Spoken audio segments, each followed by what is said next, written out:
mercados, etcétera. Entonces, bueno, vamos a charlar un poco de ese tema. Federico, ahora sí, estás ahí. Muy buenas tardes. ¿Cómo estás? Alicia Rivas, Miguel Riquelme, te saludamos. ¿Qué tal, Alicia? ¿Qué tal, Miguel? Buenas tardes. Ahora sí se escucha bien. Sí, recién fue un sonido rompetímpanos el que decía yo.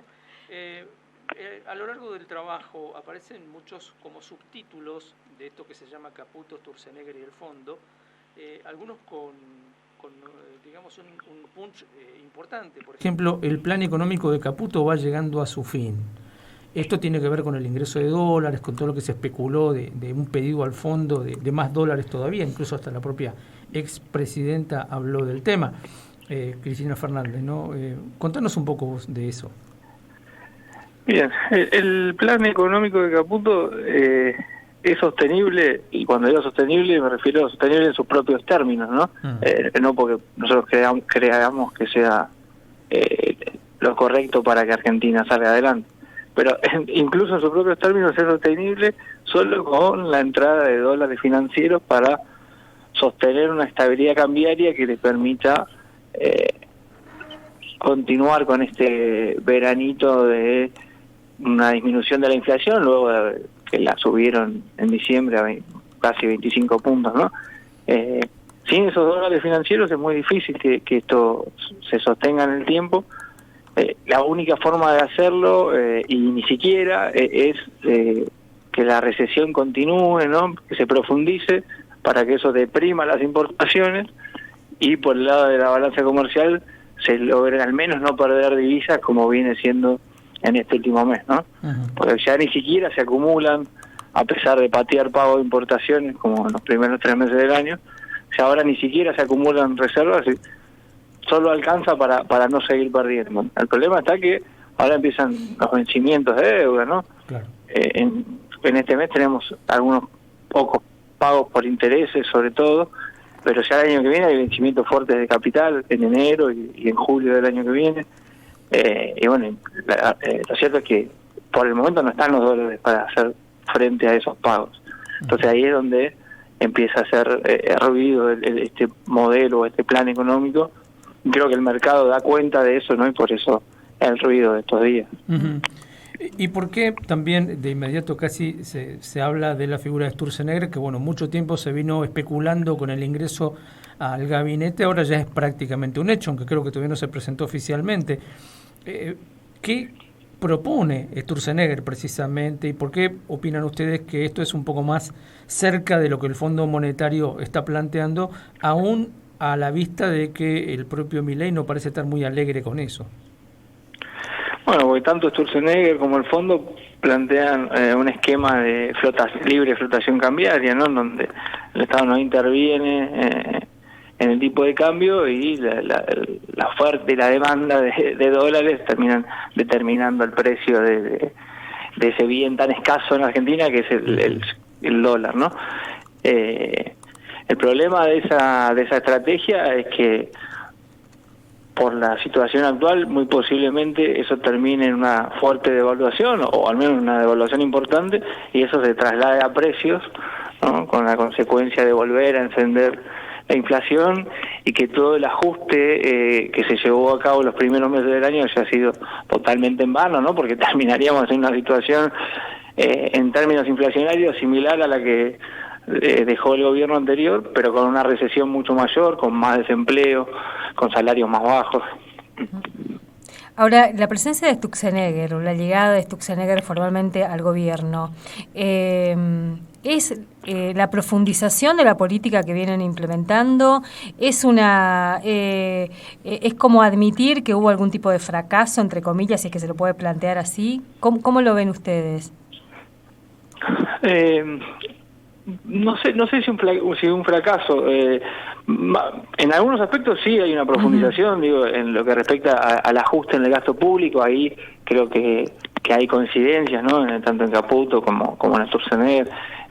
La importancia para ellos del equilibrio en las cuentas fiscales, y eso como sustento para que, por ejemplo, no se dispare el tipo de cambio, ¿no? En el caso de una eventual eliminación de las restricciones cambiarias.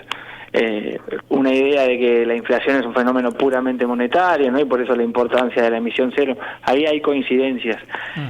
Lo que me parece que no coinciden es en la administración del tipo de cambio, y bueno, y en caso de que se termine yendo por un esquema más similar al que normalmente piensa Sturzenegger o al que suele recomendar o exigir el Fondo Monetario, incluso en el último Staff Report, bueno, podemos decir que hubo, o pensarlo como un fracaso de la política cambiaria de este gobierno. Porque digo, en última instancia, bueno, ¿cuál era el objetivo? Que lograr acumular reservas, ¿no? Una recesión muy importante, empeorar un montón de variables económicas, pero lograr acumular reservas para poder hacer frente a los pagos venideros. Bueno, lo cierto es que eso no terminó ocurriendo. El gobierno tenía expectativas mayores, me parece, para esta altura del año en cuanto al nivel de reservas. Claro, porque no están liquidando exportaciones los agroexportadores, es decir, tampoco a ellos les hacen la vida fácil. No nos llevamos bien con Brasil, nos perdimos la posibilidad de integrar eso que ya estaba prácticamente en puertas, el grupo de los BRICS. Nos hemos peleado con China, vamos a ver qué pasa con el swap, y hoy más que nunca queda claro que es el fondo quien empieza a definir la política definitiva de la economía en la Argentina en función de que otorga o no otorga el préstamo que le hemos pedido, de alguna manera, ¿no?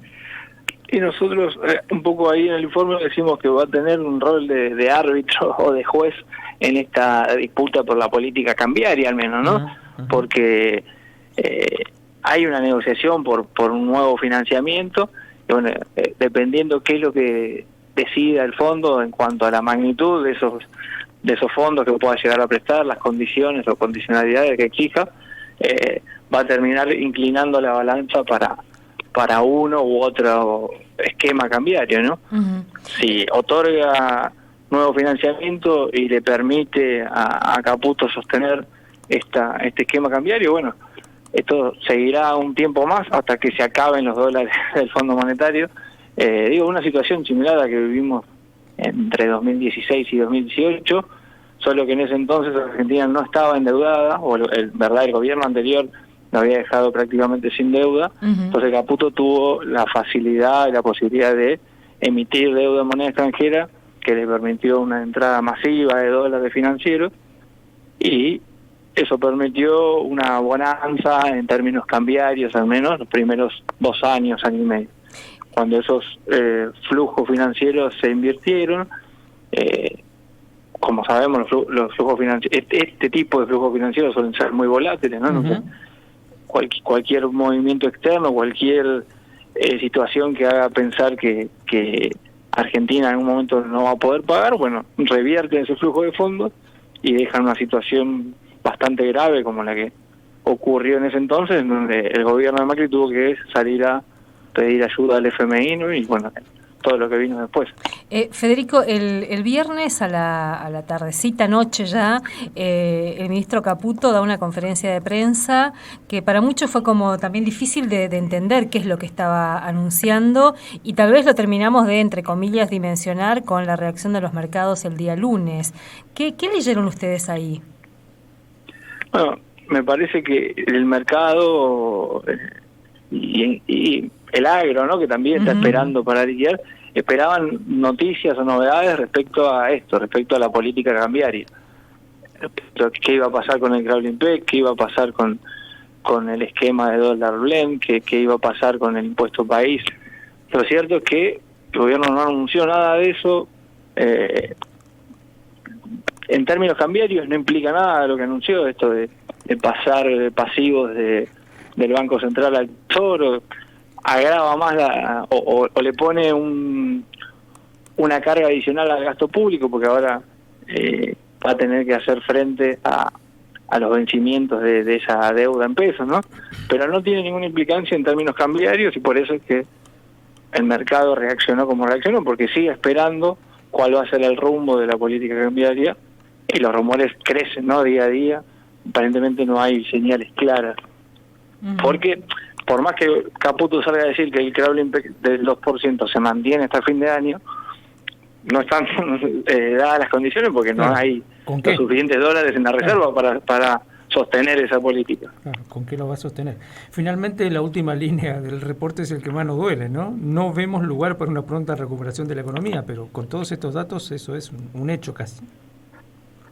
Sí, exacto. Digo, a nuestro entender, cualquiera de las dos estrategias van a sostener esta recesión o incluso profundizarla, ¿no? La de Caputo porque inevitablemente necesita que sea así para que la balanza comercial no se le dé vuelta. Si hay reactivación económica, crecen las importaciones, crece la demanda de dólares y no hay dólares para abastecer esas importaciones.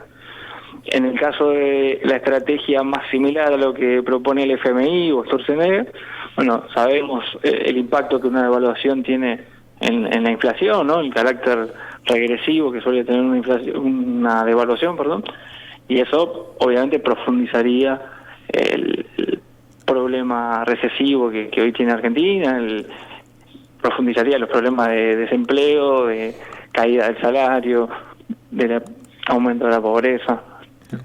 Tal cual. Bien, Federico, con esta inyección de optimismo vamos a dejar a nuestra audiencia pensar un poco en todo lo que le hemos dicho y seguramente volveremos a molestarte. Bueno, perdón por no traer buenas noticias, pero es lo que vemos. Vos sabés que en la actualidad. En esta región, en esta región de la Mesopotamia, sobre todo en el noroeste de la Argentina, hay una frase que la gente dice al finalizar cualquier conversación. Te dicen, y así nomás es. Claro, que es fatal, tal cual, es definitivo. Es lo que hay, es lo digamos. que hay. O sea, no hay manera de revertir eso. Te mandamos un abrazo. Gracias. Un abrazo grande. Hasta luego.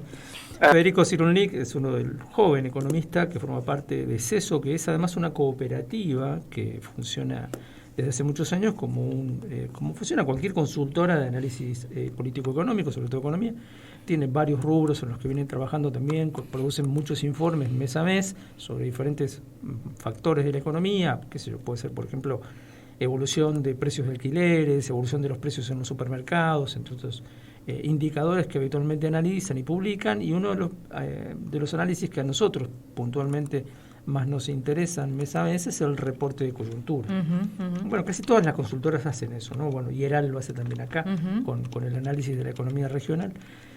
Y este último era fatal. Entonces, bueno, vamos a pedir a él que nos explique un poco. Se escuchaba en la voz de sí. Federico, ¿no? Era muy duro lo que era muy duro. Decir.